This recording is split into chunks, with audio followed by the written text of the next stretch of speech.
So why you can't get around it? So low you can't get under it. So high you can't get over it. We gon' break it down.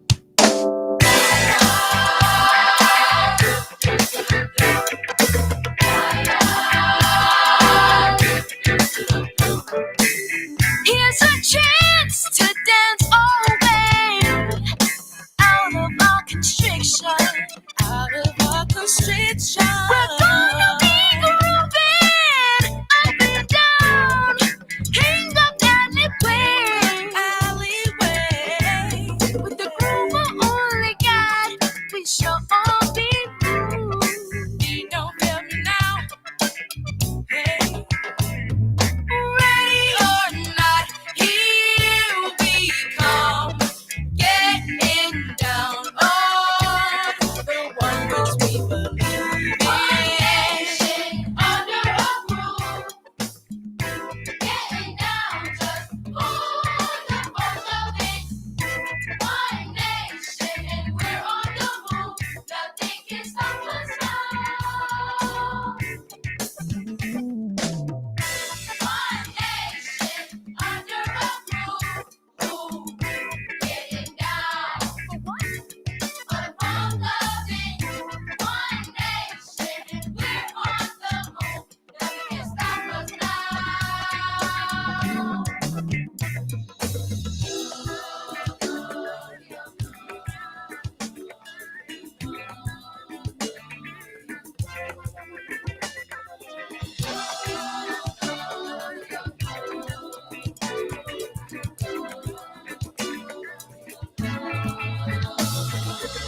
What the world needs now is funk from every block. Cause everybody rocks when the mothership docks. With rhythm on our side, we cannot be stopped. And as planetary citizens, listen, we are not ZYX or the next generation. We are the continuum, searching with urgent patience. More than millennials, we are perennial emeralds. Glistening, listening to ethical generals. Embracing notes from Grace Lee's scroll. As these days unfold, we make broken streets whole. Resilience meets brilliance, the key is children. Tomorrow is promised, cause we intend to build it. We a community of beauty and passion. Endeavor to fashion what the elders imagine.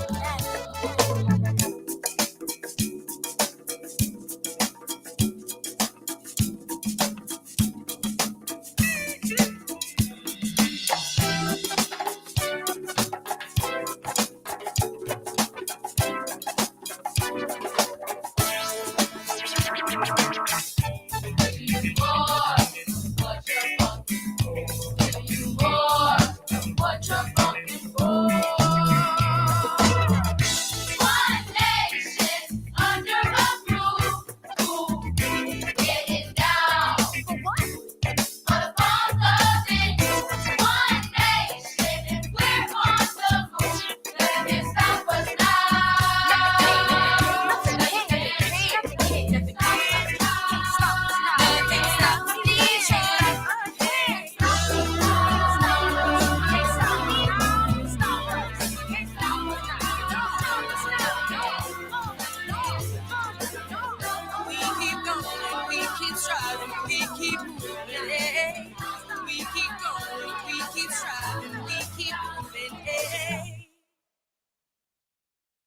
Good morning. Good morning. What's happening, family? Welcome to the show this morning. Michelle Bryant. You're listening to Say Something Real here at WNOV 860 AM, 106.5 FM. Troy, I got your request, though. I got a young brother who is riding to school in the morning. He had asked me to get that played yesterday, either on the way to school or when he was on his way home from school. And I didn't get a chance to play it. I woke up with it on my mind this morning. So I had played that song a while ago. That is a group of students in Detroit who at the time were in the 5th through the 8th grade. And they came together and did their own remix of One Nation Under a Groove. And evidently, this is Troy's jam. He wakes up to it in the morning, has been listening to it ever since we played it. but had never heard me play it again on the radio. He was like, Miss Michelle, you got to come back with him after you do them. You can't just do one and be out of there. And so he also made a request for the Kamala remix that was done by one of my sorority sisters. So I'm going to get that on as well. Try to hit you up before you go in the building. But I just thought that was so funny, and you never know how people are paying attention or people are listening. Let me say good morning to our brothers in the building. Hey, Debo, how you doing this morning, fam?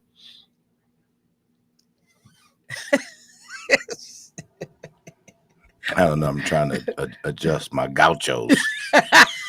Get them straightened out this morning. Then I'll let you know how I'm doing. Or my overalls. Sound like you got a tune, bruh. Well, I mean, you know, I just happened to be riding along yesterday. Sound a little and I chilly. Heard Ride Out, young man by the name of Carvey.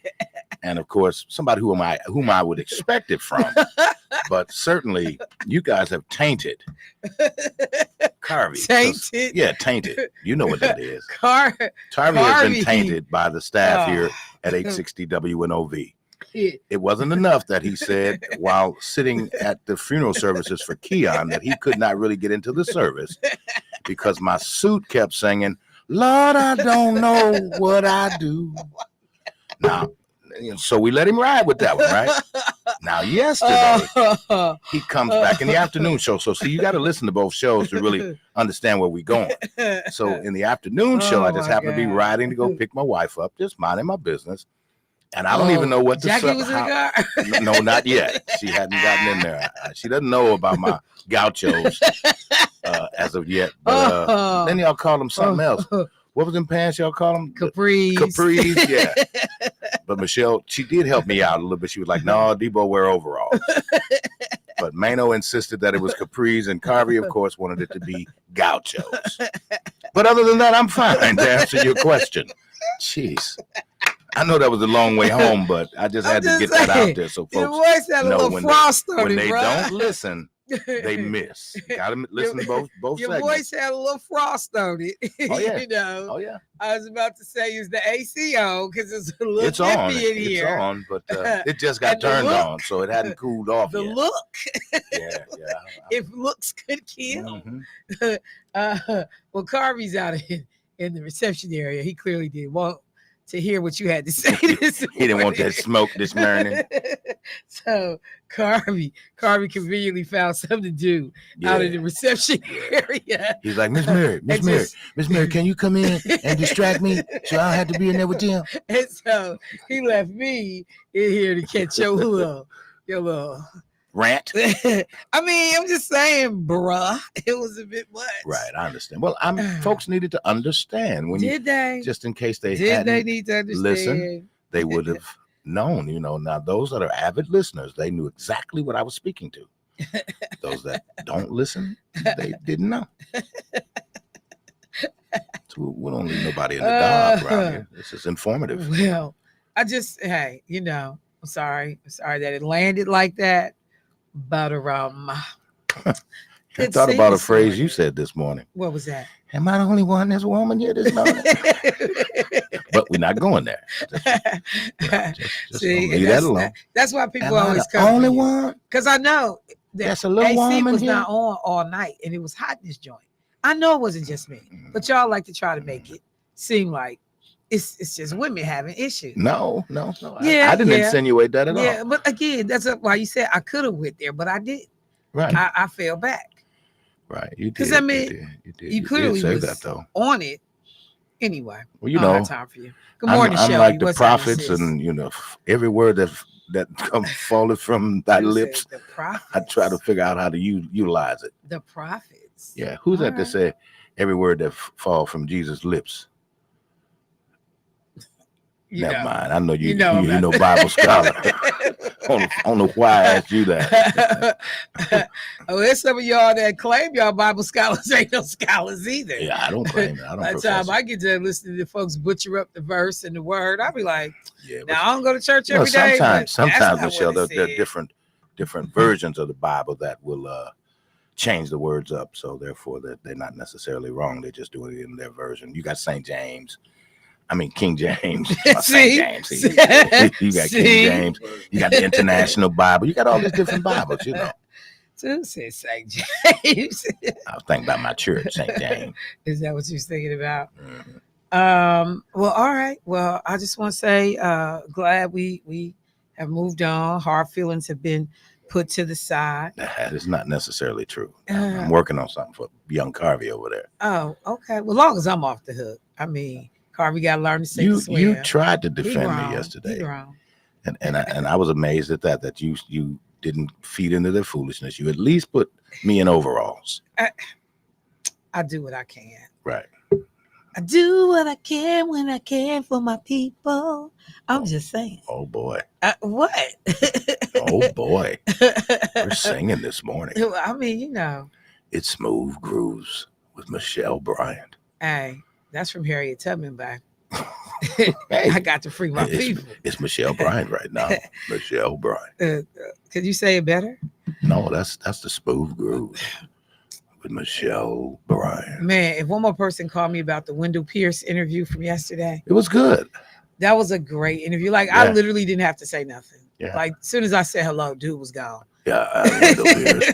Usually like, oh my God, that voice. Yeah, thank you. Glad you like it. I called here today to tell you about this, that, and the other. Dude was gone. Yeah. Like, I on a radio station here. But you know what? He also used to host the show. He used to host a jazz show. Well, he certainly got the voice. Yeah, he used to host a jazz show. At one time, I was going back and going, I had to go back and look because I'm like, you don't have a voice like that and never been on radio. What's the movie with Beyonce and Cuba Gooding Jr. and the OJs are in it? He was in that movie as well. Fighting Temptation. Yeah, he was the pastor. Yeah. With his little like, evil and sister. that was the thing that's cool too about being an accomplished actor, because everybody that I talked to had their own connection to him. Right. Like knowing him Keisha's from a mom, particular role or when whatever. I talked to her, she was like, now who was that man that you talked to? He was so good. And da-da-da-da. And so I pulled up his picture. She said, Voight from Chicago PD. Right. He wasn't Voight though. No, he wasn't Voight. He was but she the couldn't think alderman of or his something name. like that, wasn't he? She said, now he low down in that. Yeah, he was the in crooked Chicago, alderman. in Chicago PD. So that was funny. Then somebody else, obviously, a lot of people did The Wire, but like a lot of his newer stuff, people talked about Raising Cane, like just different shows that dude is connected to. It was so funny. Nobody said the same show. And then Terrence Ray, when he came in, he talked about the bus ride for the Million Man March anniversary, and he got put off the bus. And so everybody had a different thing that they connected him to. So I thought that was cool. But a number of people have asked me for the information. Right now, they have a website where you can go and register for these events. It's a long link to get to it. I'm going to post it on my Facebook page, but I'm going to also reach out to the folks over at the Harris Walls campaign and see if I can just get direct information about where it is and an easier way for people to get engaged, because I knew when he said he was going to be at 2 churches, people wanted to know what churches he was going to be at. Folks going to have a whole bunch of visitors, get some extra offering baskets out. And then I'm just saying, and then which barbershops were he going to, was he going to be at outside of G's? I think some of this is, impromptu as far as the public is concerned, but yes, somebody said his range is amazing and massively underrated as well. True. Let me just say safe travels this morning. Keon's mom checked in. She said, good morning. I'm on my way to Virginia. Just wanted to let you know I appreciate all of you. Talk soon. Right. So you be safe on that road as you moving around or flying, however you going, you be safe. But I will get the information. I promise as quickly as I can. As quickly as I can. And other folks wanted the link to the movie who said they can't make it, but the 25-minute movie he was going to show about the barber who has made all this change and this difference. So let me do that. The other thing I needed to pick up on, the conversation from yesterday, which I didn't expect to kind of take off the way it did, regarding back to school. Mhm. The number of folks that reached out later to say, you could have mentioned this, you could have talked about this. These are things we got to, be on top of with these students.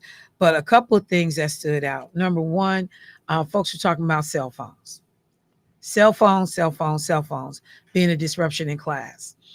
There are 13 states that have put policies in place that restrict students from having cell phones during instructional time. They are either required to put it in one of those, like, I don't know if you ever been to a concert and they don't want you to videotape it. I know the last one I did was Dave Chappelle. Mhm. So when you got there, they gave you a zip pouch to put your cell phone in, and you keep it, but they have some security system that disables your ability to either open that pouch or to use that cell phone. So I've gone places where I had to turn over my phone because they didn't want their show in its entirety showing up online. Right. So some of the schools have acquired that technology. So kids, you get to keep your phone with you, but you got to drop it in that pouch. They can unlock that pouch electronically during lunch, or for some kids who still have recess, and then lock it back when the instruction is going on. Mhm. So that was one conversation. Parents were talking about, teachers were talking about how parents are fighting them on cell phone policies. I want to be able to check in with my child, all the school, violence that's happened, and I need to know what's going on. Teachers is like, that's not what your kid using his phone for.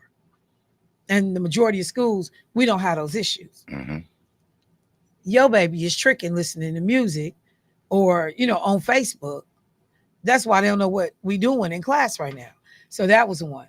There were some other schools, particularly Southern schools. One school has outlawed at their school district children being able to wear all black. So I got on all black today, except for my shoes. Right. They said that they had noted that a lot of kids that were suffering from mental health issues, you could pick up on when their moods were changing because they would go from wearing colors to all black. So the school So thinks, is that something to do with that Gothic piece? I don't know, but I know it's a lot of people rock all black because it's Mhm. just a clean look. And depending on when you start moving into fall, Yeah, because I got you and I both have on all yeah, black today, Carmen too. other than the, We the all lettering on my shirt. yeah, except for the color on the logos. Right. We all got on all black. And Are we I mean, depressed in here? that's what I'm saying. So I just thought that one was a reach. Um, and if you worried about a child being suicidal, you impacting their clothes choice is not going to stop them Mhm. from those ideations. So I thought that one was kind of silly. Excuse me. And some schools have banned hoodies.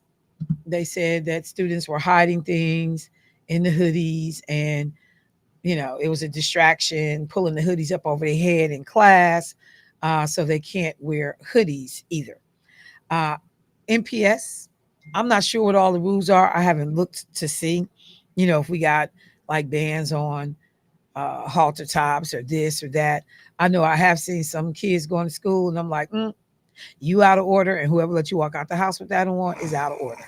Like, completely inappropriate for school. But just those, I just wanted people to know I heard you.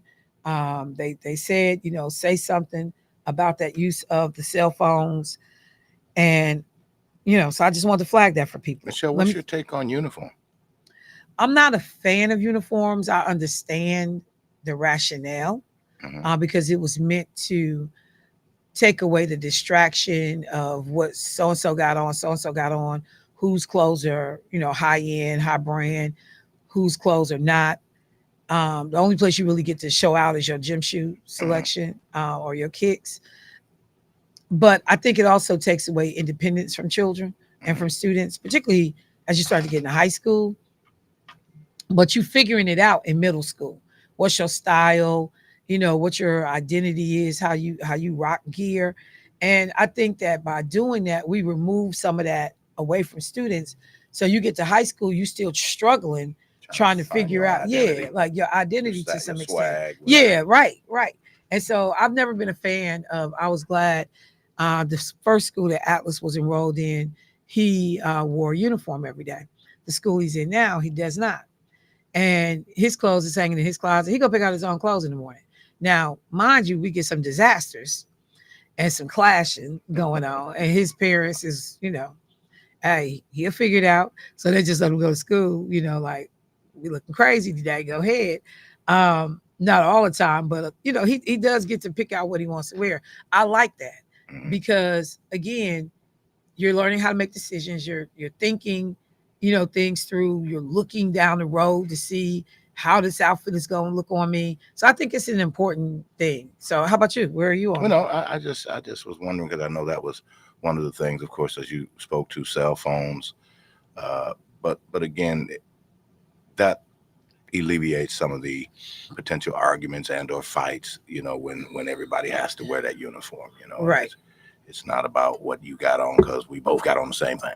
But trust me, I'm just saying if somebody on stupid and they gonna figure out a way. If you're silly enough to fight about clothes, you still have to fight about anything. Well, it's not the clothes; it's what's said about me and my inability to wear what you're wearing or what have you. Sorry, but I think again, because it just leads to a mindset of a typical or a type of person that you're gonna come for somebody based on some of this stuff.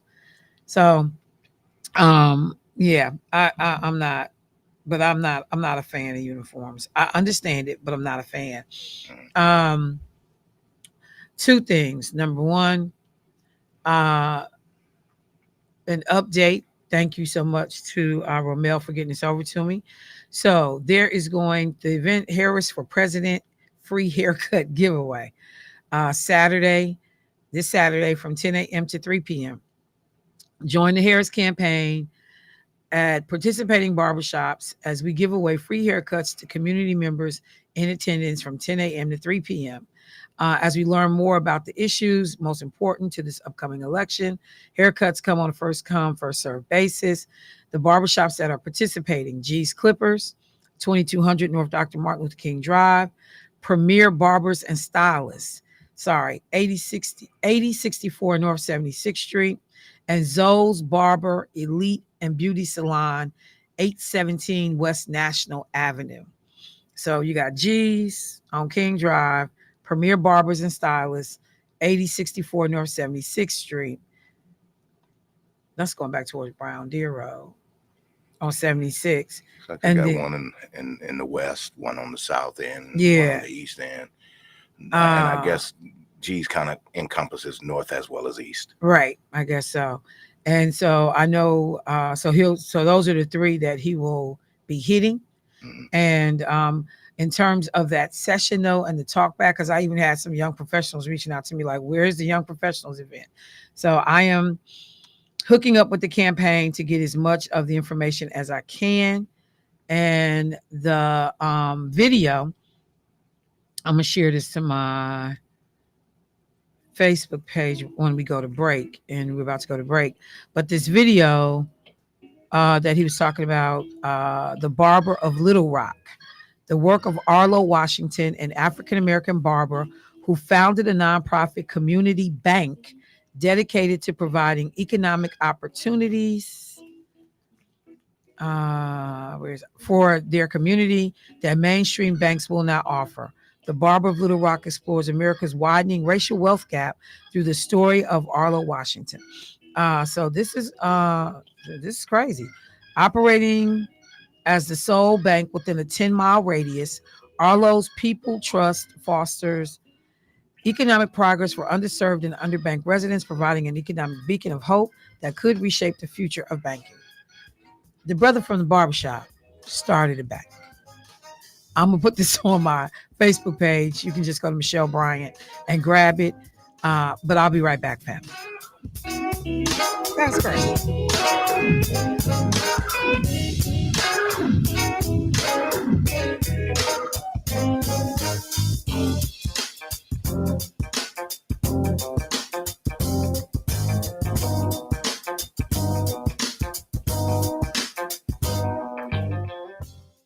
Come savor the flavors of Pepper Pot Jamaican.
Politics, because y'all know it's on the way.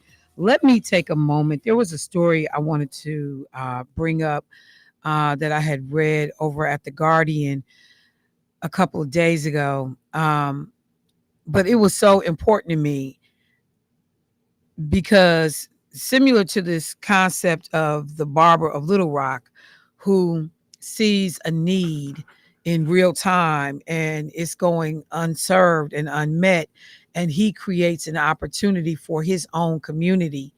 Again, making us think about the Fearless Fund and the sisters who are being sued by white conservatives, who Edward Blum, who, upset that Black women raised $20 million to help Black women own businesses.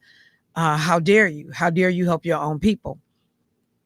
And there was this story that caught my eye. I am someone who has tried to learn how to swim at least 5 times.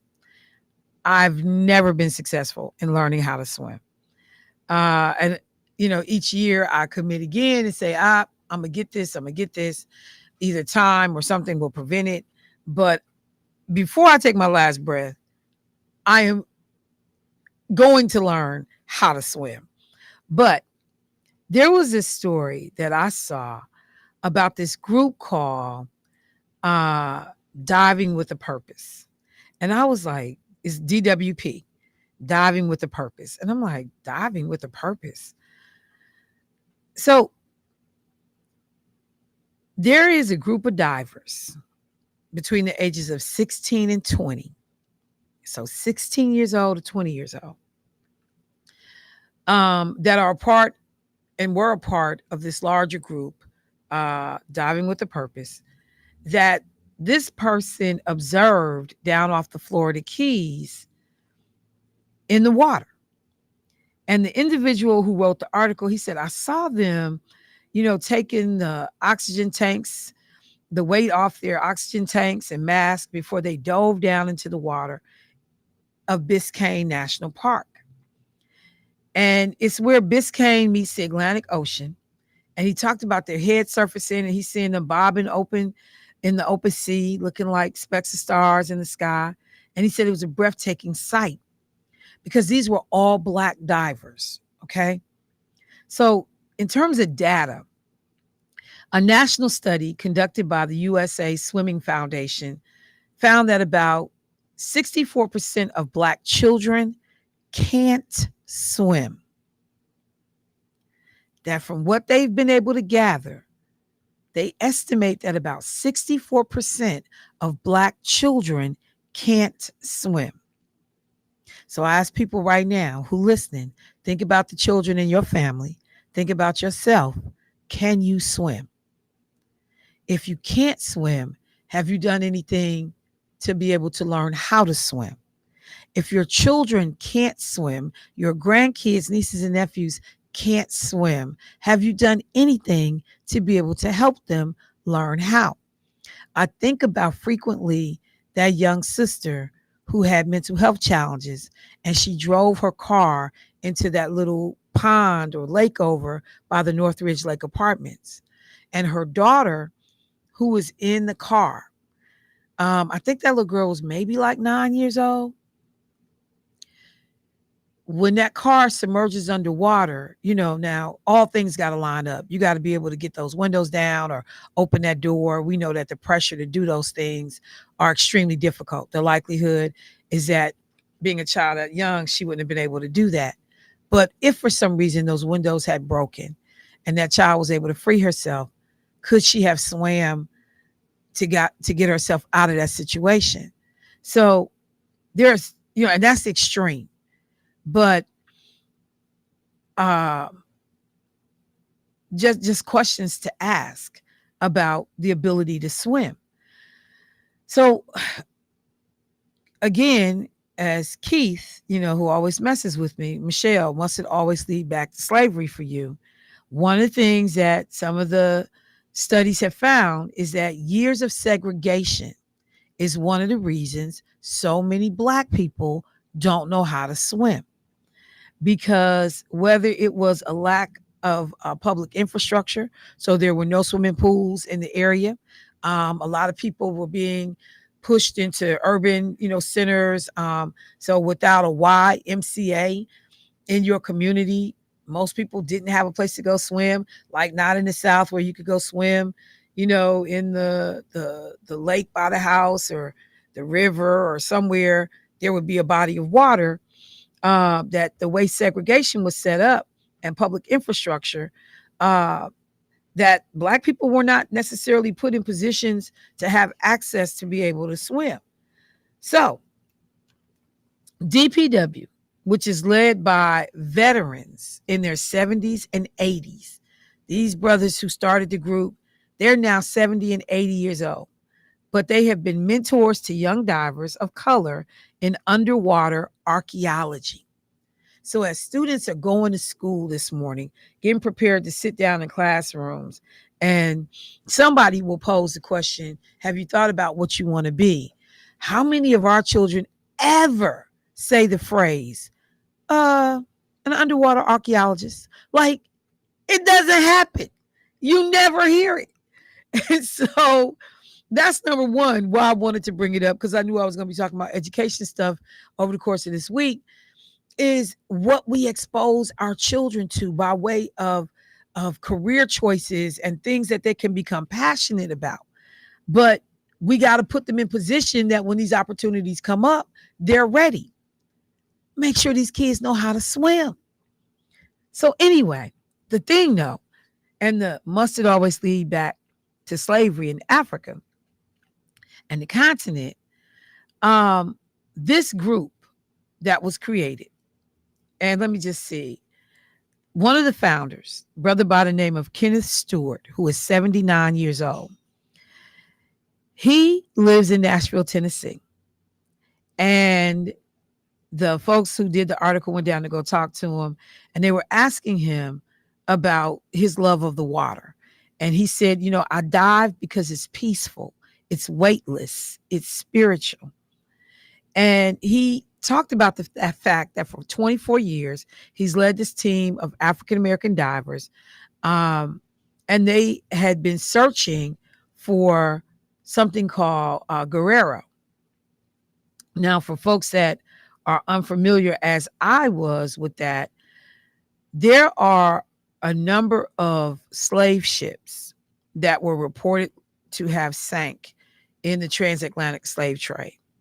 So whether it is Sao Jose Paquat Africa, a Portuguese slave ship that sank off the coast of South Africa in 1794, killing more than 200 captured Africans that were on board, or if it is newer ships that had, more recent ships that had sunk in relationship to the transatlantic slave ship, there has been work to try to figure out where these ships are. So the one ship, the Guerrero, it was a Spanish slave ship caught by the British Royal Navy in 1827. Okay. Remember, I said this other ship sank in the 1600s. This ship sank almost 200 or a little over 200 years later in 1827.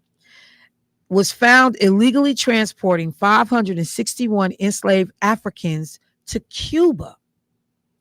During an ensuing chase, the ship crashed into a reef, splitting in two and resulting in the deaths of at least 49 people that were on board. But the exact location of the wreckage remained unknown. So Mr. Stewart, this diver, he set about trying to find the Guerrero and the remains of the ship when he learned about it. So in 2005, he actually started this group, DWP, to train divers in civilian archaeology to assist in documenting shipwrecks worldwide. He said, I have been on several slave ships. Think about that. That in his archaeological underwater finds, I have been on several slave ships. It's an eerie feeling. Of the 49 who died on the Guerrero, we don't even know their names. But over the years and through a partnership with the Smithsonian's Slave Wrecks Project, Mr. Stewart and a team of his divers have contributed to documenting the slave ship, the Clotilda, which I've talked about on this show, which was the last known ship to go over and illegally take Africans from the continent of Africa after slavery was banned in terms of the transatlantic trade slave. On a bet of $1, two wealthy white Southerners bet each other whether or not one could successfully get a ship into Africa, steal some black people, bring them back to the U.S., and the bet was $4, and they did. And the Clotilda, once it was, the name of the ship was the Clotilda. Once it returned back to U.S. soil, it returned down near in Alabama, near like Mobile or somewhere in that area. And they got the people off the ship, and then they burnt and sank the ship, so there would be no evidence that this illegal voyage had happened after the prohibition of the transatlantic slave trade. His team went in to do the diving to document that slave ship, the Clotilda, the British steamship Hannah M. Bell in Key Largo. And they went in to Lake Huron to look for the ship of lost Tuskegee airmen that were in a P-39 aircraft, and they found that. In total, they have found 20 historic either slave shipwrecks and or historic, like this, in this case, the Tuskegee Airmen crash. And they've come back with items like cannons and remains that they could find on these slave ships. But they said it was important to them that they do this because nobody else really was looking for our lost history.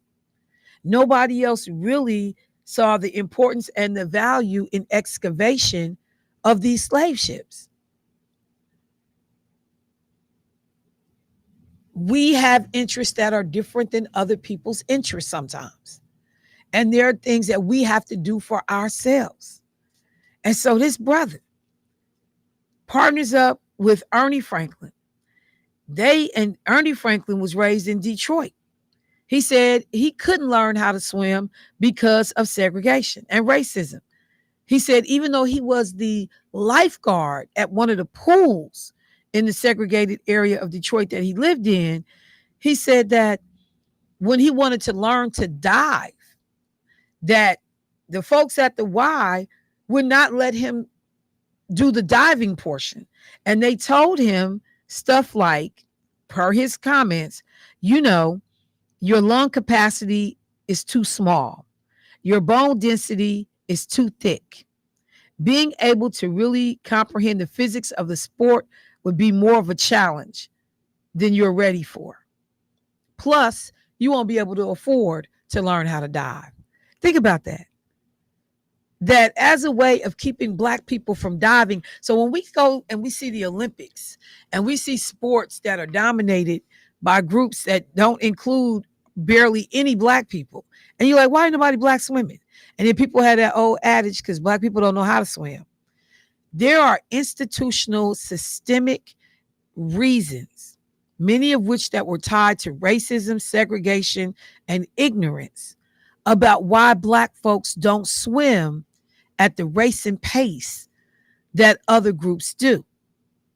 Think about being told, again, that the lung capacity of Black people were too small, that our bones were too dense, that we basically didn't have the mentality to comprehend the physics of diving. Somebody said in Madison, taking swimming in high school was mandatory. We had to go to the YMCA for class. But they also said in 1953, I went to a segregated swimming pool in Jackson, Mississippi. Being from Madison, Wisconsin, I had never seen so many Black people in my life. This is Preacher Liz. She also said for you, Debo, Matthew 4:4. It is written, man shall not live by bread alone, but by every word that comes from the mouth of God. I knew it was in the book. I couldn't tell you where, but I know it's in the and book. she sounded preacher Liz. I know it's in the book. Yeah, that's for you, Debo. So I know I spent, an inordinate amount of time, but I would encourage people to take a moment. Somebody said that young brother with the chair incident knew how to swim fast. Exactly. You think about it. But again, these are people that are closer to bodies of water. So you have more access, because I think about that pool closing at the YMCA, or what is it? A YMCA right here off of North Avenue. That's a YM. Yeah. Off of North Avenue. That pool never reopened back up after COVID. So if you want to go to a facility to go swim in the city, where do you go? You got to come out here off 124th to the Y out here. Is Schroeder still open? Oh, Schrader is still open. Yeah. Schrader's still open, but that's Brown Deer. That's not Milwaukee. Right. So where do you go? And outside of the NPS rec program, which offers swimming during their classes at different high schools and stuff, where do you go to swim in Milwaukee if it's not to a private facility? Where you go? Where's the public swimming at in Milwaukee? I thought about all of that when I read this article. So I just want to tell people that there are so many things that we get to expose our children to, and you never know where these things will lead by way of careers or opportunities. One of the guys that's a part of DWP, he says that he started out because of studying the ecosystem. So I don't know if some of you have seen these stories lately talking about how the I can't think of the word I'm looking for, but the plant life and stuff in the water is turning stark white because of all of the different chemicals and everything, and the global warming that's happening is basically burning up the plant life and bleaching it. And so areas that were lush green are becoming all white. And they had underwater divers that was showing like what this looks like now. You never know where education, access, and opportunity will take you. To be somebody that's now 16 years old, that is being a part of these dives. And first, I'm just so impressed that at 16, you dive into the floor of the ocean. Like, you a boss. My son sent me video. They had pro cams on the kids learning to swim when my grandson went to learn swimming lessons. And I'm watching the instructor threw a toy to the floor of the pool that they were in. And the kids had to dive to the floor of the pool to retrieve that toy and bring it back to the surface. Now, this is when Atlas was 4, had just turned 4. And I'm watching this little boy swim down to the base of the swimming pool, to the floor of the swimming pool, grab what he wanted and come back. And I'm like, oh my God, that's crazy. So I'm gonna say it again, y'all. Some of this stuff does not cost a ton of money. But when we give our children every possible opportunity, the sky is the limit. And kudos to the brother. Again, one person concerned enough to do something, who said, nobody is going back to reclaim this history. Let me do it.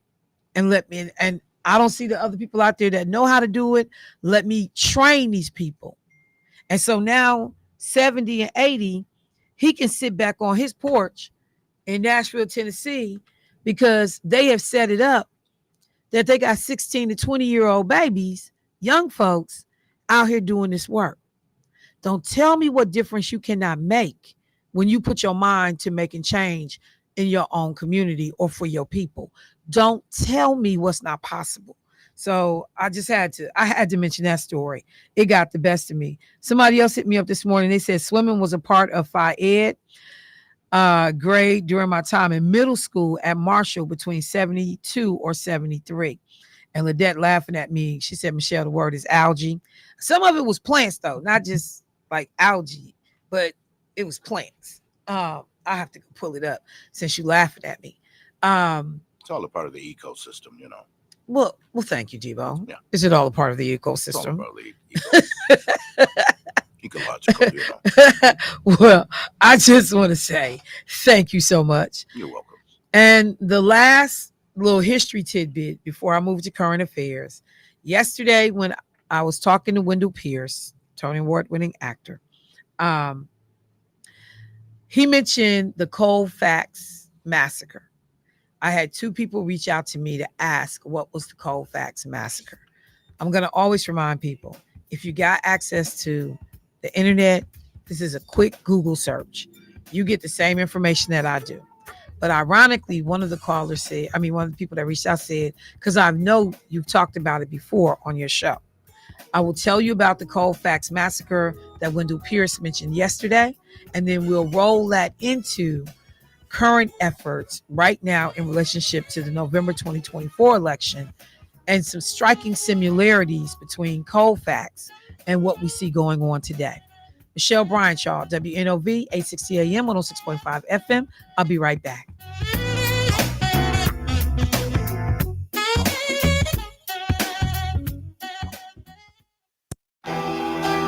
When right-wing politicians tried to sell us out to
And I said, thank you so much.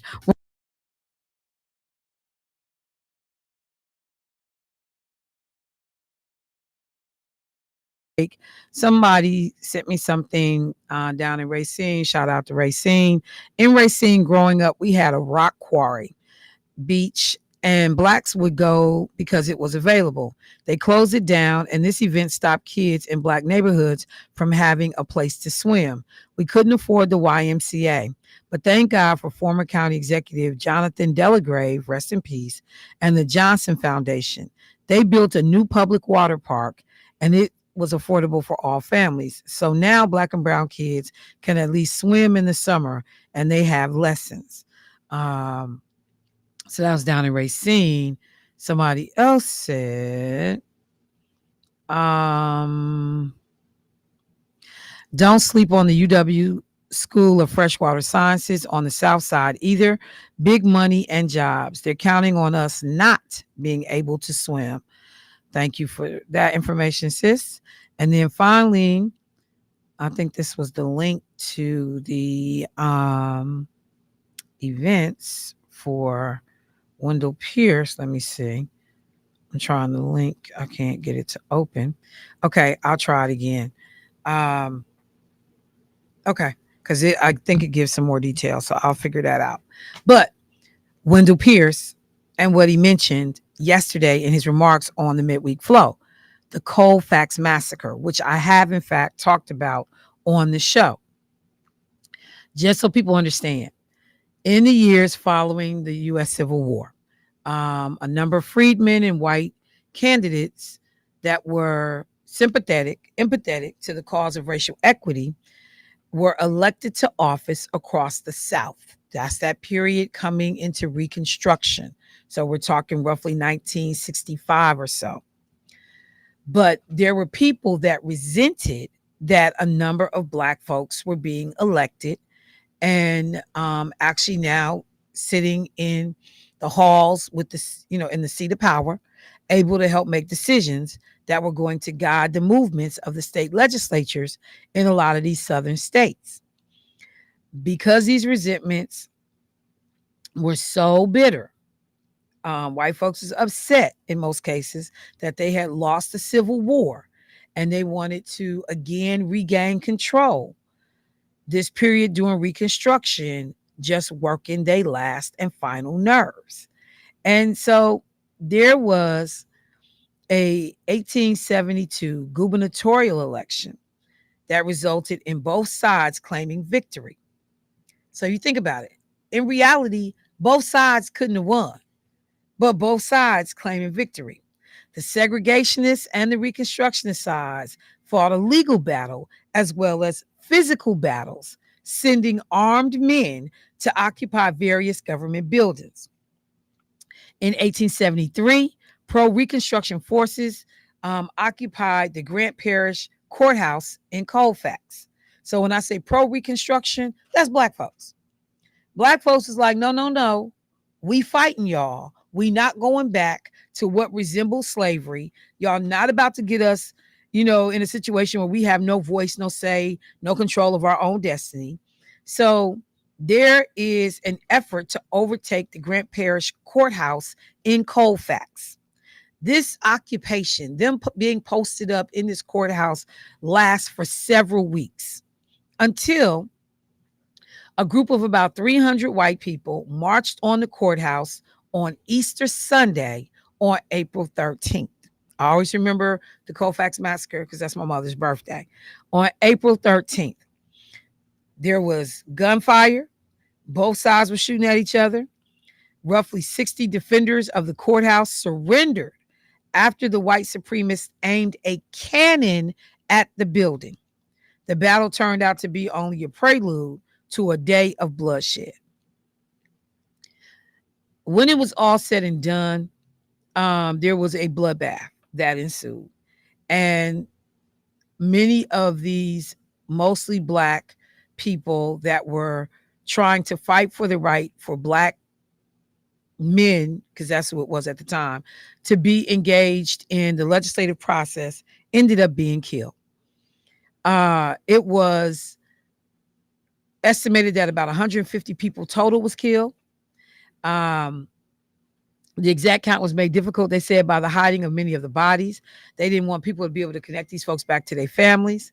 Nearly all of the dead were African-American men, while only 3 were white. So I said roughly 150 people were killed. About 147 of them was black men.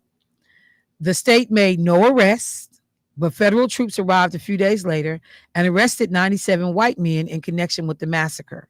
Several of them were convicted of crimes under the Enforcement Acts, but were released when the Supreme Court declared the laws unconstitutional. So remember the thing I've said before, that the Supreme Court has not always been a friend to communities of color and black people in particular. The Colfax massacre is still believed to be one of the deadliest single incidences of racial violence of the Reconstruction period. And you figure that nobody was held accountable. So that's the massacre that Wendell Pierce referenced yesterday when he was talking about why it was important to be engaged and that there is blood on the ballot box, and helping people understand that even if you can't today make the connection why voting should be important to you, even though he laid out, a ton of policies that we should be aware of that are impacting us every day. But even if you can't grasp that on the strength and on GP, given what brothers in particular did to be able to make sure we gained the right to vote and kept it on GP, we got to show up. We got to go vote, because 147 black men died trying to defend the right for black people to hold public office, to be a part of state legislatures and local county government. These was brothers that did that. And these is the stories that we don't hear a lot about. It just was the folks came in, they fought the Civil War. Abraham Lincoln freed the slaves. We helped to not only free ourselves, but in the fight to maintain that freedom. There are all kinds of historic stories. Now, let me take those things and build on what we see happening today. First of all, what did I say in Colfax? White folks that were hell-bent on white supremacy could not stand the idea of black men getting in official governmental leadership roles. It just burnt them up. Many believe that a lot of the stuff that we see happening politically today, the animus, the outright division, the refusal to work across the aisle, in great part can be attributed to the election of Barack Obama as president. That there were so many people that believed in white supremacy, connected to that ideology that certain jobs are not for black folks. Your black jobs is housekeeping, barbershops, I don't know. But your black job definitely is not being president of the White House. Of the United States. You don't belong in the White House unless you're working in the kitchen and the laundry room and, making up the beds of the white family, first family that occupies the residence. Black jobs are not intended to be that of the first family. So a lot of people, present company included, believe that much of the hostility and the path of ignorance that we've now found ourselves on can be directly linked back to the election of Barack Obama as the first African-American president of the United States of America. Okay? When you talk about people rushing Colfax County Courthouse to fight these people and both sides claiming victory, Donald Trump claiming he won, Joe Biden ascending to the presidency because the data reflected, in fact, that he had won, but you had both sides claiming a victory. We're going to see it again in November if it's not a decisive number of people that show up at the polls. We're going to see this whole thing play out again. And to the point of there being a massacre that people ended up being killed, what did we see with the January 6th attack in 2021 while they were trying to certify election results? These people came ready to hang Mike Pence, looking for, an opportunity to get into fights, to be violent, to physically overtake the process of the peaceful transfer of power and stop Biden from officially becoming the president of the United States. Colfax massacre. Like this stuff is not new. When people say this is not who we are, this is not what we do in America, you telling a tale. Yes, it is. And you can go back and find the examples all day if you look for them and if you know where to look.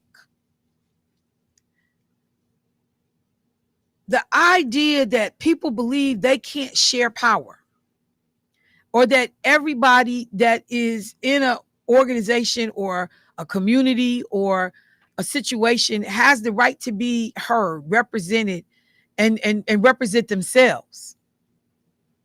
Because that's the thing that I advocate for. I know Lena fought for when she was in the Senate. I don't need you to speak for me. I can speak for me. And what we say, on some instances, it's going to be different. I don't need good, well-meaning white people to speak for me. I can speak for me.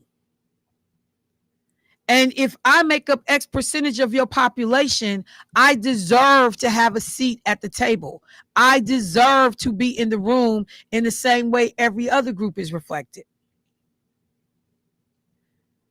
So you got to be willing to make these connections.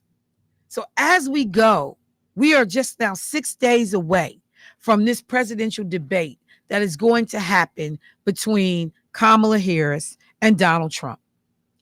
The tension leading up to this debate, the back and forth, the name calling.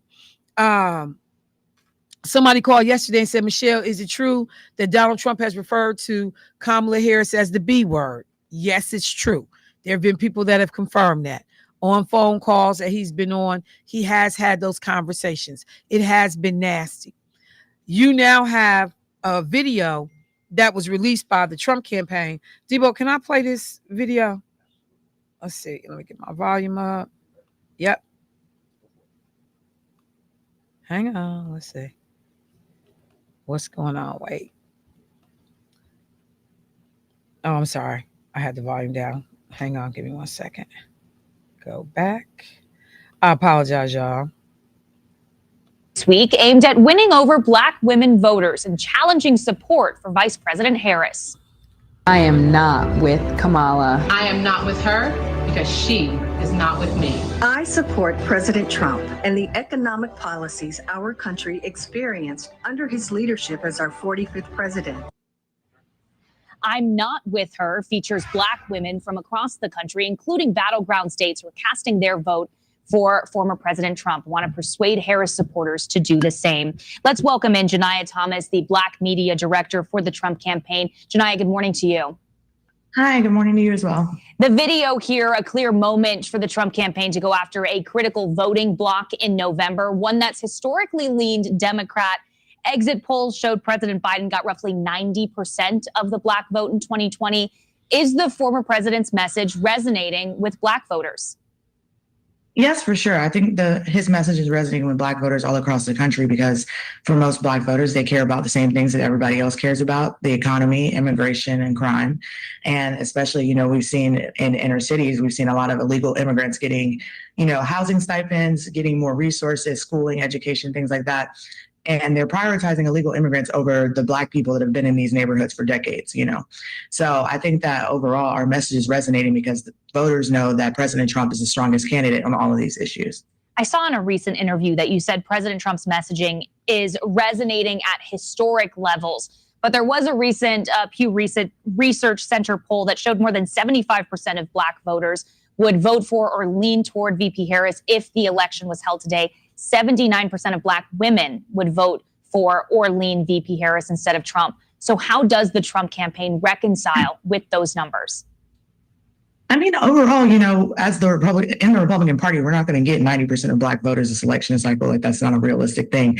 But I think any uptick, whether it's 15, 20% of what he did in the previous election with Black voters, is an upward momentum for the party and the party's future. So any momentum in that way is a historic level because it's something that Republican candidates haven't done in decades. The Harris campaign has responded to the Trump team going. Sorry. Did I turn it off? Hang on, y'all. Sorry. I did it again. All right, hang on. That there was, quote, electric mobilization efforts, tens of thousands of Black women who came together. They said less than 24 hours after Vice President Harris launched her candidacy. How does the Trump campaign respond to that? I mean, overall, yes, of course, Black women have been the backbone of the Democrat Party, but we want Black women voters and Black male voters to feel welcome in our party as well. I don't want people to feel like they have to be guilt-tripped or emotionally manipulated into voting for her because of the identity politics games. So I want people to think about the issues like the economy, like immigration, like crime, and think of who the person is that they think is the strongest person on these issues, and that is President Trump. This video that we showed off the top here getting a lot of attention this morning.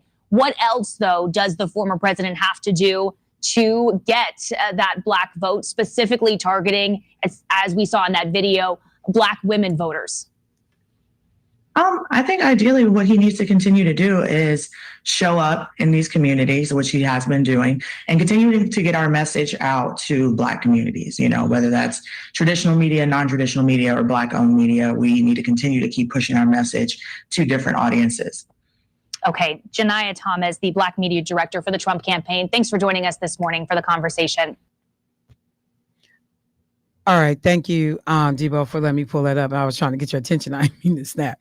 I was trying to get your attention. But yes, so this was an interview that I found interesting. A lot of discussion happened in the last 24 hours to 48 hours about this video that the Trump campaign has dropped, in which they have 12 Black women that have all said they are not with her. That's the title of the campaign. We're not with her. 12. And, you know, one of the things that the reporter alluded to is that, okay, 40,000 plus Black women came together within a matter of 3 hours that they pulled this phone call together to quickly, and they only have 40,000 because that was the limit on the Zoom account that they had to be able to bring people together to talk about supporting a Harris presidency or nomination for presidency. And I just want people to be able to clearly understand that when folks say they believe that this is going to come down to a razor thin margin, I share the sentiment that it's going to be thin. But I think more of that will be because of lack of participation than because the candidates are so evenly yoked and positioned that it's a hard choice. I don't believe that it's a hard choice. I think that, you know, some of the things that the sister mentioned in her remarks when she talked about the economy, and I just keep being bowled over at people who keep trying to address an economy which was on life support, all but dead when Biden and Harris take office during the midst of COVID. We had lost more than 10 million jobs in this country. Think about what was closed and shut down, what was not happening, what was not moving in 2020. And people just like want to just blanket over the fact that we are in a situation that many of us have not seen in our lifetime. You know, you got a Dr. Finlayson been around for the Great Depression, but the rest of us, we don't understand what's happening right now. And the whole world is shutting down. and locked up in their homes because of COVID. Nobody's going to work hardly. So you got to come back from that, recoup those 10 million jobs, record home losses because people can't pay bills. Try to figure out how to keep people from getting put out of their apartments and coming up with policies so that landlords can't put people on the street, even though we empathize with the fact that they're not being paid right now. We got to figure out how to feed people. So the FDA got food trucks, semis rolling out all over the country, dropping off staples so people can have resources. Because yes, while I've increased your food stamps, I'm worried about the number of workers in these stores and these people potentially losing their life trying to even be open. How do we forget 2020 and portions of 2021? How do we forget that? And then, so when you get back to a point where the stores is open, schools are open, gas pumps is flowing, cars is rolling, people are going back to work. Y'all think that just happened because this dude was sitting in the White House doing nothing? That him and Kamala Harris did nothing? That the economy, we stopped having mass burials in the state of New York and people dying from COVID because Joe Biden and Kamala Harris was like twiddling their thumbs? We are back not wearing masks in this studio for a reason, because somebody did work. That work was not done by Donald Trump and his administration. They actually set us up to be in harm's way. The completely inadequate response to COVID-19 created some of this drama. The pushback on science and encouraging people to freaking drink bleach. I mean, come on, y'all. And so that this whole nonsense with this sister sitting up here, and I want to be clear, and I hate to say this too, but look at the video, because there's a type in this video of the Black women that they use. I got to get through the whole thing, but I notice a certain type of a woman that Donald Trump has from the Black community that's out representing his interests. Just pay attention. I'm going to leave it there. But I know some people understand what I'm saying. It's a type. It's a type. You refuse to elaborate? It's not about refusing to elaborate. I just will encourage people to pay attention. It is a type because he is hooked up on the looks of people, superficial stuff. That gets to be an issue with him. So, do I have a break coming up on the 20? You only have one. You can do the 20 or you can do the 40. Okay, cool. I just want to know because Which one would you prefer? I'm gonna do the 20 because I'm gonna come back because I'm gonna set up one other thing I want to play. Okay. So, sorry about the technical conversation over the air, y'all. I just needed to be clear on something real quick because of one of the things I want to do. So that was my frustration. When they talk about, we got 12 Black women who against Donald Trump. And then it's the thing though, y'all, except for the one woman who gives us this BS line about his economic policies and immigration, all the rest of the Black women don't say nothing, but I ain't with her. I'm not with her because she ain't with me. Like, what does that mean? With you how? Because tell me, Black women, how Donald Trump is with you as he curtails your reproductive freedoms. I could do the laundry list. I get sick of doing it myself because I do it so much, but there's no substance there. There's no substance there. But you found 12 sisters willing to go on camera and put their face to 12. I am against her. No reason why I'm against her. I'm not with her. Well, okay. I got 40,000 plus that we put together in 3 hours that says otherwise. Michelle. Yes. I got a question. And I don't know why it's crossing my mind, but I just remember hearing a statistic. And I think it's always been known, or at least thought. You could maybe dispel the myth if it's indeed that Caucasian women, probably 3 to 1, will have more abortions than African-American women. Yeah, the number is much higher. Yeah, I just wanted to be certain of that. Yeah, the number is much higher. I mean, that's been one of the the stereotypes, the disinformation. Callers, I see y'all. I'll be right there. But the disinformation is about who's having, these procedures. And I tell anybody going to a PWI, when I was in college back in the day, yeah, I knew what time it was because I was having these conversations in the dorm rooms. I was, hearing the gossip about who was doing what. There were a ton of people that somebody just hit me up. How can I find the video? Is that the video of the sisters, the 12 sisters for Trump? Or is it the video of the barbershop? Let me know which video you're talking about. But if it's a video for the 12 sisters of Trump, all you got to do is Google Trump targets Black women voters new video, and you can pull it up anywhere. You know what? Let me take this call real quick, and then I'll go to break. Hey, caller, what's happening? Hey, good morning. Well, good morning. I'm listening to you. I'm listening to you, and I'm having a great time this morning listening to you.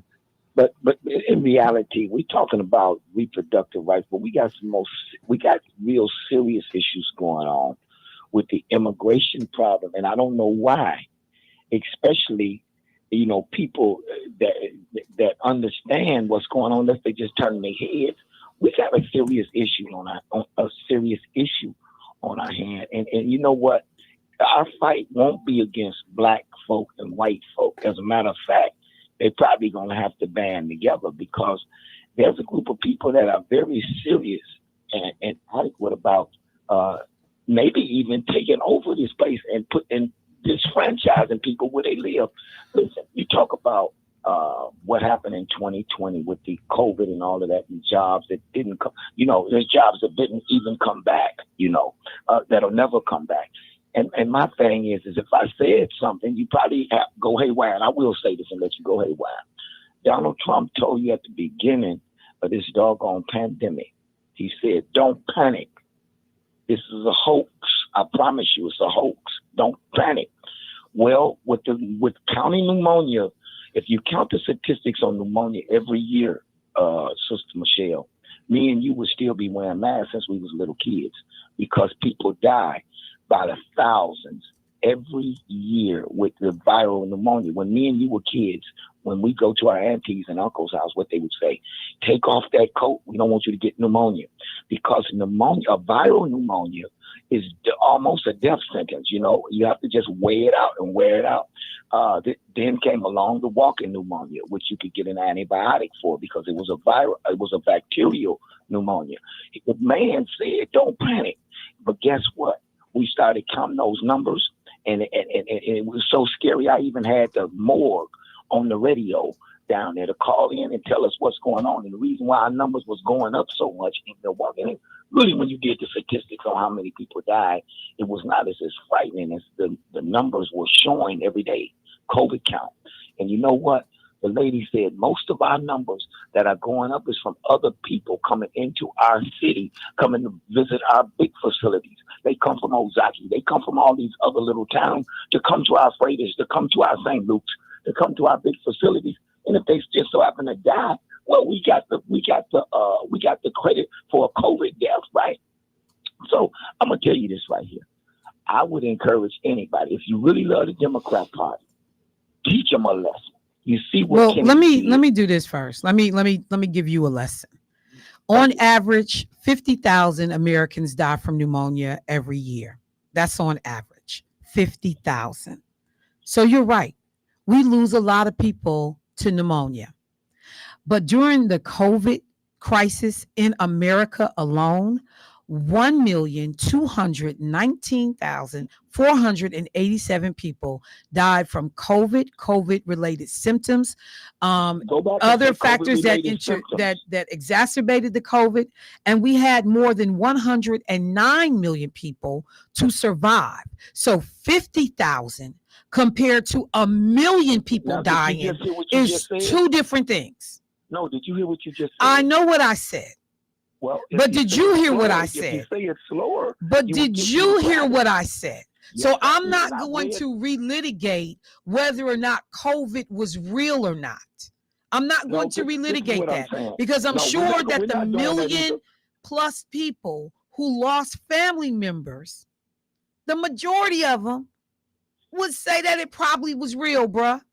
That's what I'm going to say. What I'm saying to you is that they were COVID related. Again, Listen, but there have not been a million pneumonia related deaths in a year. That has not happened. So stop trying to compare apples and oranges because they're not the same thing. We're not. You are. You said something. I'm only going by what you said. Related. It wasn't because of. No, I said some were related. Got shot and killed. I said some were related. I didn't say every death was related for extenuating circumstances. I said some. That's how you get the $1 million. But it does not negate the fact that it still far exceeds 50,000. Stop trying to compare apples and oranges. Donald Trump was wrong the way he characterized this. Okay, he was wrong. But do you understand that? Do you see something? If we really, really care about the Democrat Party, we would teach them a lesson like Kennedy did. He used the voting process and dropped out and said, y'all, the whole system turned against Kennedy. But that's the problem. I don't need you to worry about the Democratic Party. I need you to worry about the party that you always running around trying to promote. Don't worry about what the Dems is doing. Fix the Republican Party. Go figure out a way to make them be fairer to black people. No, I need you to realize you worry about my house. Get your own house in order. Why don't you do that? No house if them immigrants. But that's not the point. Get your own house in order. Donald Trump had 4 years to be in office, and what we got in them 4 years was a whole lot of nothing but great tax plans for the wealthiest people in this country. Please don't come try to sweep up at my crib before you vacuum your own house. Get your own house in order, bruh. When you say millionaires, look at who was at the DNC. Again. Nothing but millionaires. Trump did. That's not true. That's not true. The Democrats that's not true. But none of that is still relevant. None of that is relevant to the conversation. None of it is relevant. Joe Biden helped to recover those more than 10 million jobs that were lost during COVID. This does not look like it did in 2020 when he assumed office. We are in a very different place and a much better place today than we were when Joe Biden took office. So I appreciate, and I knew you would call with your stuff. But you didn't. But I appreciate it because you further. It's not even an issue about dialogue.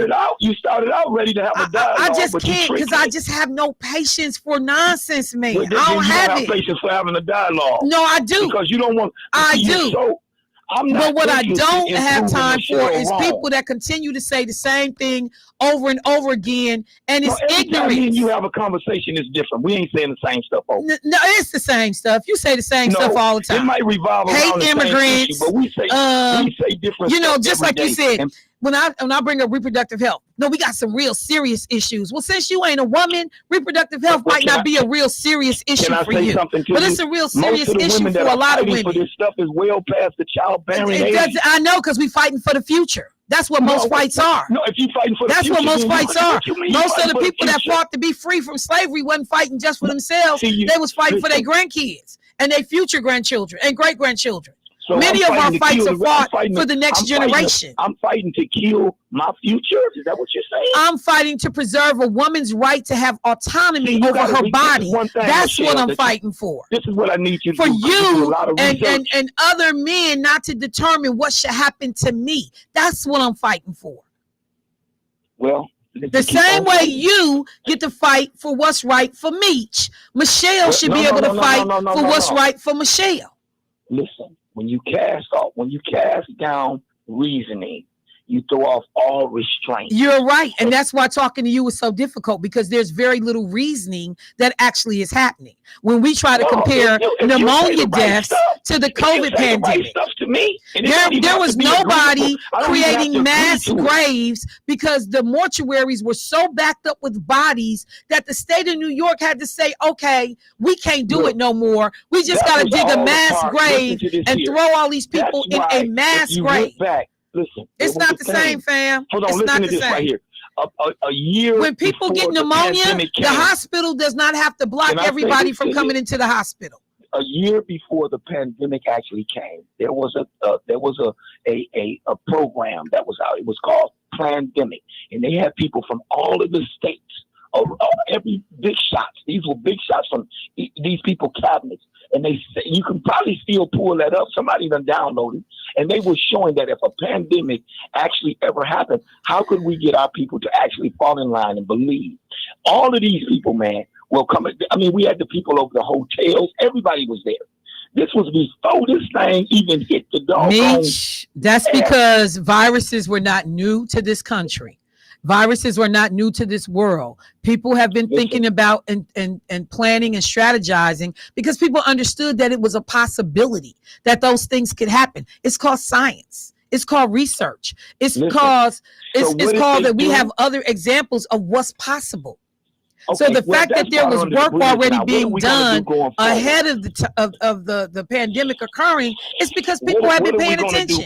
What are we going to do going forward? Well, see, now you want to move forward. You know, when I'm trying to tell you, none of that has anything to do with today. Right there. So will you concede that today looks very different than it did in 2020? Every day is different. Okay. For the better? Every day is different. For the better? Are you still wearing a mask? No, you know what? But I would if it was up to you. I mean, why? I don't have a mask on, so why would I want you to wear one? Listen to this here. I was the first one to hurry up and take mine off when they declared that we was good and we didn't have to wear them no more. Happy to do that. Happy to do that.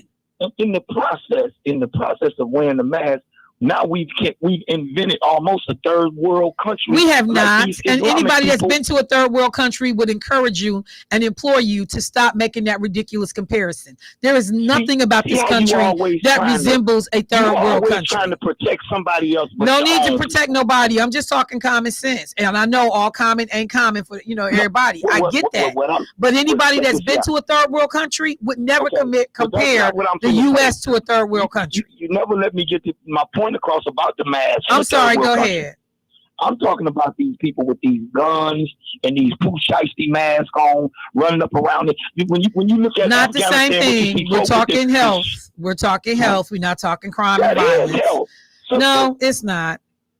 You're trying to connect two things that are unrelated. Hold on. If gun death was not gun death is a factor in health, because when you got shot, if you had while we're talking about health overall, we were speaking to COVID. We were not speaking to crime. I'm going to give you some of this. This takes me back to your point.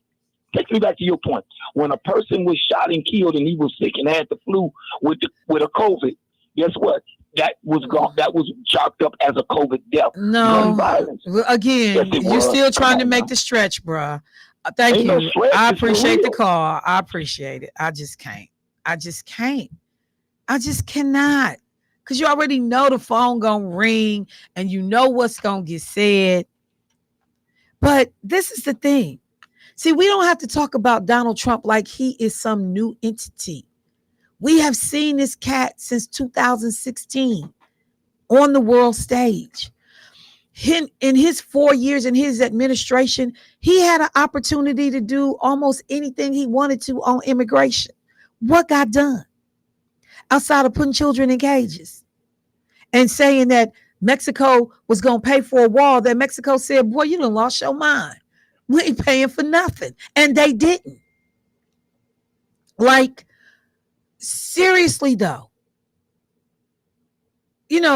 outside of scaring the immigrants because we're going to take your children from you, should you come to this country fleeing, conflict and drama in your region of the world, you come here, we're gonna strip you of your children. Like, I don't understand why people keep talking about Donald Trump, about what he gonna do. Let's ask the question, what did he do in the 4 years? And this black woman sitting up here talking about he made the economy great. He inherited from Barack Obama one of the best situations that a president could have walked into. A lot of the heavy lifting and legwork was done by Obama, who had to come in 2008 and, as he loves to say in his analogy, pull the car out of the economic ditch that Republicans had driven it into. And then when he gets it towed, cleaned off, polished up again, ready to ride, here come the Republicans talking about, oh, can we get the keys back? Democratic presidents have come in and cleaned up the messes that Republicans have created and made. We leave y'all in a good situation. And then you manage to squander it because you put policies in place that only impact a certain demographic. And that's not working class people. Let me go to the phone line. Hey, caller, what's happening? Is it me? Yes, hello. Oh, good morning, Michelle. Good morning. I was shook. Hey, first and foremost, I'm a long time listener. I hardly ever call in. But anyway, I am so glad that you let that brother speak his piece and make an absolute fool of himself.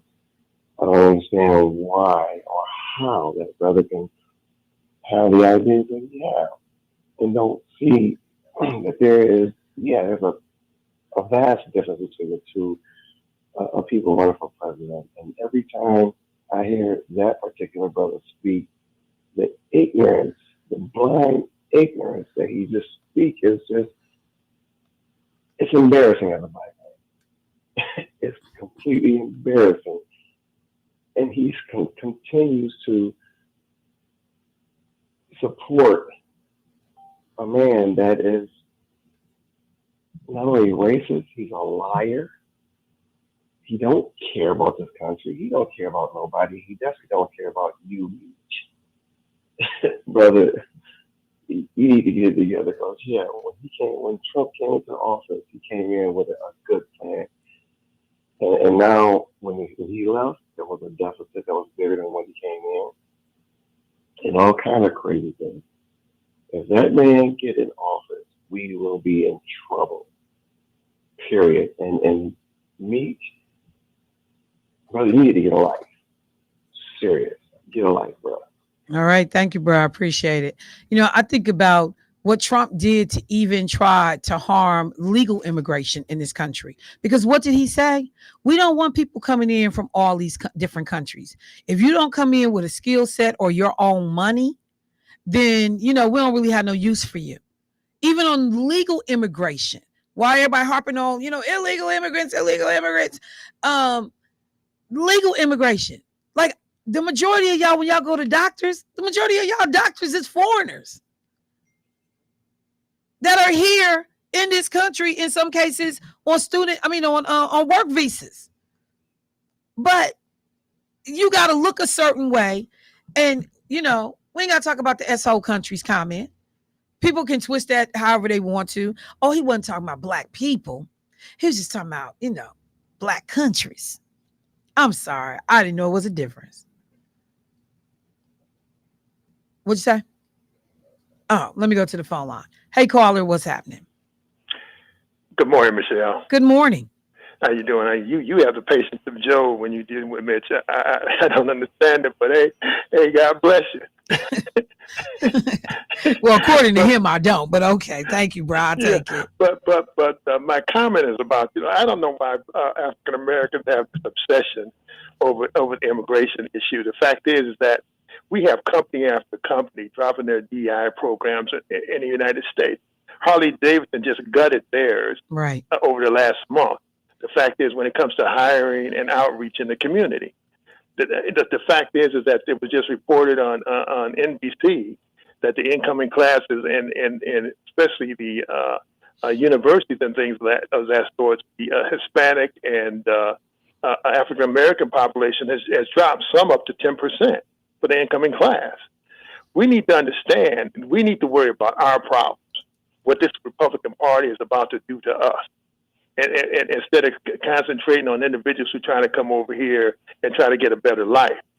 And so I just don't understand it. The fact is that they're down there gutting African-American history throughout Texas, Louisiana, Arkansas, Mississippi, and Alabama. It's absolutely ridiculous. And so we want to sit around and argue over some immigration issue that can be taken care of if the Republicans would come to the table. But the fact is that we need to worry about what the Republicans have for us with Project 2025, because it's already being put into place. And so we need to understand what's going on. They're trying to say, hey, you Negroes have got too much, got too uppity, and we're going to push you back. And that's what the Trump and Republican Party is about right now. All right. Thank you, bro. Very well said. I certainly appreciate it. And I think that the point that the brother articulated is one to be noted, particularly when you look at, somebody like Meech that calls in and all you do is whine and cry and complain about immigration, but you don't whine and cry and complain about, as this brother said, the assault on Black history being taught in classrooms, the assault on race conscious decisions and admissions in college admission processes. We don't want to factor race in now, but race was always a factor in the past in relationship to who could get into these schools. The people who design the exams, the ACT, the SAT, I don't care what people tell you about how, these tests are not subjective. They are, because they were created by people of a particular background, perspective, experiences, and those things show up in the exam. I've said before, I took the law exam, the LSAT.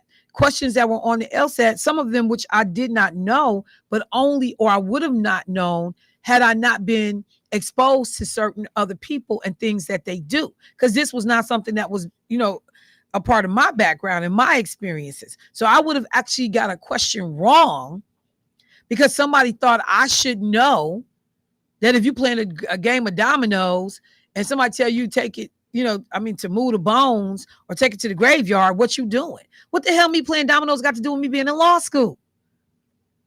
Whose experience was that? How is that a question that determines my fitness to be an attorney? And I get it. They said, well, the idea is to find people who have a lot of experiences, in a lot of different areas. Yeah, it's dominoes. Y'all need to stop playing with me. But the idea that, you stay stuck on, oh, the immigrants is coming, the immigrants is taking our jobs. But you got people in the Republican Party that are deliberately doing things to minimize Black people in the workplace, to minimize Black people in state houses. So through gerrymandering and redistricting, we gonna minimize the number of Black representatives walking through the state capitol to be able to raise, the consciousness of the legislature about issues impacting Black folks, and hopefully impact the outcomes and decisions and the laws and policies that they create. But you got people telling us, we ain't worried about that. We worried about the immigrants. But I'll never hear these people raising hell about the policies being put in place by the Republican Party right now in real time that's impacting Black people. There are students going to school this semester who will not be able to hear certain things about Black history. College tours just got suspended on a campus. I think it was in Virginia. I got to go back and look where the campus was, wherever Thomas Jefferson was one of the founders of this university. And they were talking about, because they mentioned on the tours that Thomas Jefferson also was a slaveholder, that some of the conservatives that attended the college, they got the tours suspended because they didn't like that people was telling folks Thomas Jefferson was a slaveholder. Now, on the surface, they said, well, you also got to tell him that he did some good stuff too. Yeah, okay. So now we're not doing tours at all because, again, white fragility, we worried about how this is going to feel. Let me go to the phone line. Hey, caller, what's happening? Hey, Michelle. Hey. Hey, I apologize. I called in just a while ago, but I was listening, and that brother speaking got me off my question. I was calling to ask you because you was talking earlier about the brother that has been diving with find the Clotilda or something like that. Yes. Do you have us on speaker, fam? It's hard to hear you. Oh, I'm sorry. No, I got a earpiece on. Okay. Yeah. Okay. Let me try to work with it. Go ahead. But no, I was asking about that ship or the brother, the diving. Yes. You were talking earlier about the brother that's training people over in Florida. Yes. His information. Where can I find that information? So the name of the group is called Diving with a Purpose, DWP. And let me see if you Google just Diving with a Purpose, if they have a website. Hold on.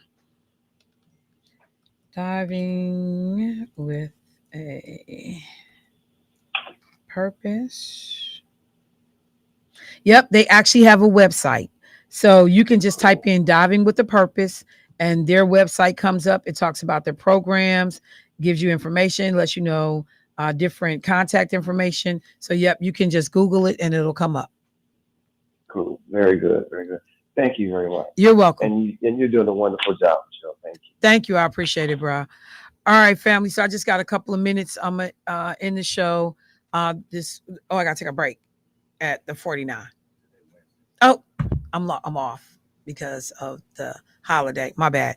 So, yes, and thank you, bro, for being tuned in and hearing what I said on that piece about the divers. I just think it's the coolest thing ever.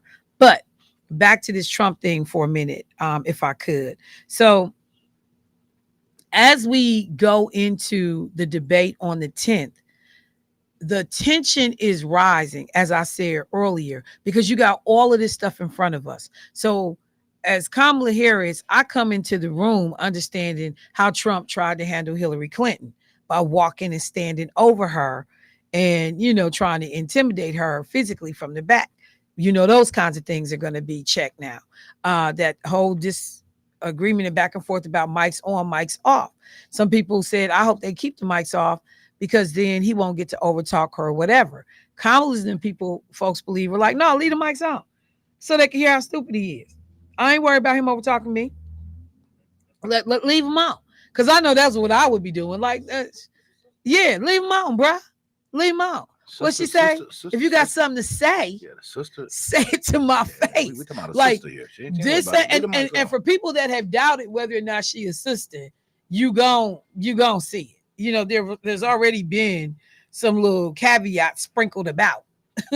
What was that she said? If you got something to say it to my face. Say it to my face. Yeah. But what I always would love about that clip, because the crowd, it was activists seated behind her. And when she said it, if you go look at the clip, all the black women that was seated behind her, because I think this happened down in Atlanta. I think it was Atlanta. And when she said, all she had to say was, I heard my man got stuff he's saying about me.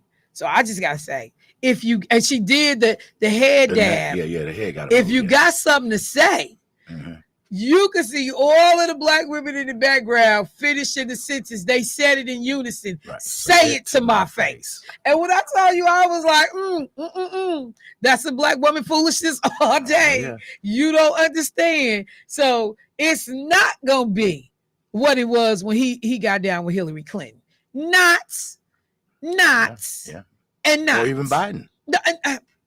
It's not getting ready to be the same thing. Now, you don't want to oversell, but I'm just telling you, I already know. And this is a woman who's a former prosecutor who was used to, what she say? I know his type. Used to dealing with the lowest of the low. Bruh, I'm just telling you, look, I got to go to break, but it's not going to be the same party. But we got to talk about and continue to talk about the setup to the 10th, because JD Vance is in the background, pot stirrer that he is, and no value adding to the campaign. Like, I know they get mad every day they wake up that they picked this dude to be the vice presidential nominee on the Republican side of the ticket. Straight buffoonery. I'll be right back.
But what I will say is that I have not.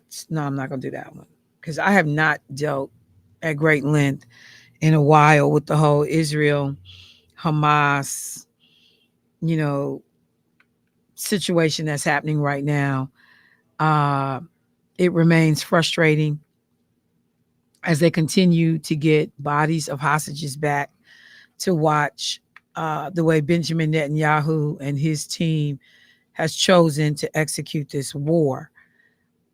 When they talk about, and there have been comparisons made to, hey, people didn't do bargaining with the Nazis in terms of Hitler and say we're going to let a faction of the Hitler regime, still stay in place while trying to protect the lives of innocent Jewish people. We didn't allow that. So we got to get rid of Hamas. But what I think Benjamin Netanyahu does not appreciate is these are not the same wars. As long as the technology has changed, the way people are recruited and indoctrinated has changed, the globalness of the world and the way you can have sympathizers around the world that see things from the perspective of Hamas in relationship to Israel, you will never completely wipe off the face of the earth this organization. You won't.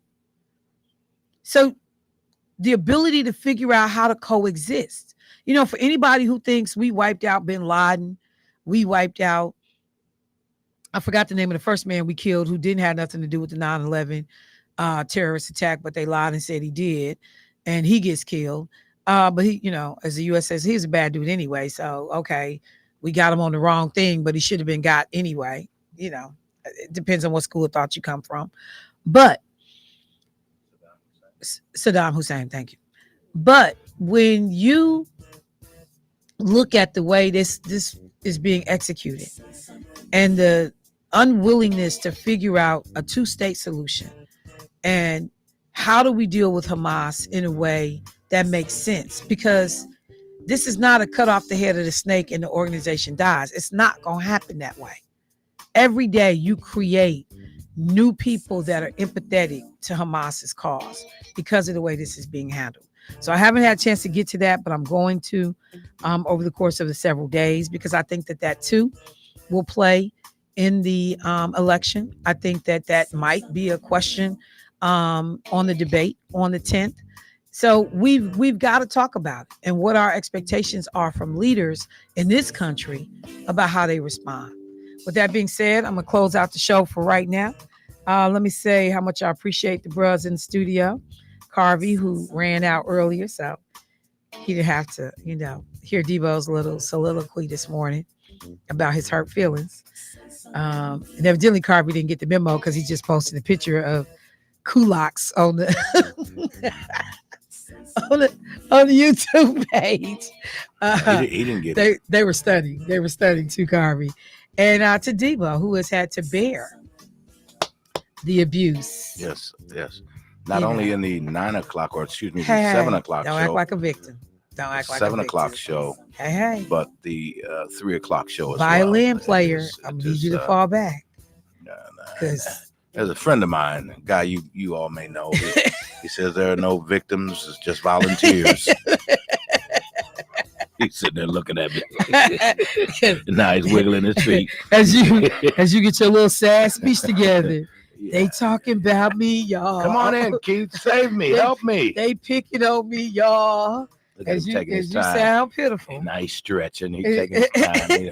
Keith Paris. Because he being summoned. He liked the attention. Look at him. He's so special. Look at him. He's just tickled. He's still out there twirling around. Keith, are you going to come this way, please?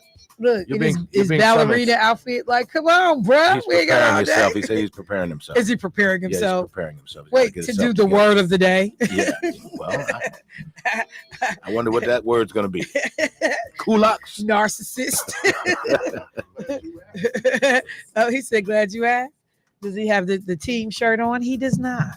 Look at that. A different team. Oh, yeah, it's Wednesday. He put a mandate in place that he doesn't even follow. See, everybody else is following it too. Well, we knew you wasn't going to follow it, so we. Wednesday's That's right. for punk. P-U-N-K. A piece of wood. Young punk. Oh, Mr. Paris, since you Fill it out preparing. for me. You grabbing it? Since you preparing, you should have Why don't prepared. you just do a whole new one? You just scratched out stuff. Just do a whole new one, See man. how you come in. Michelle. Just to see. He just said, fill it out.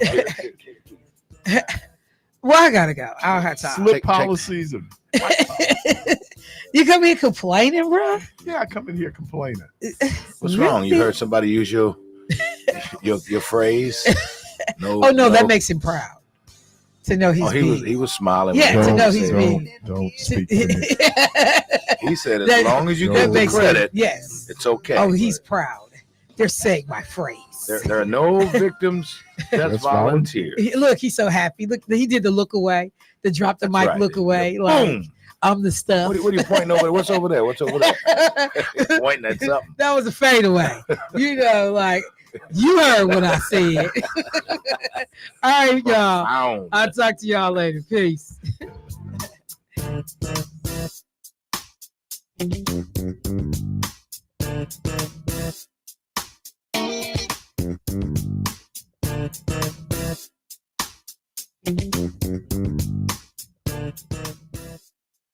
WNOV 860 and W293CX 106.5 Milwaukee.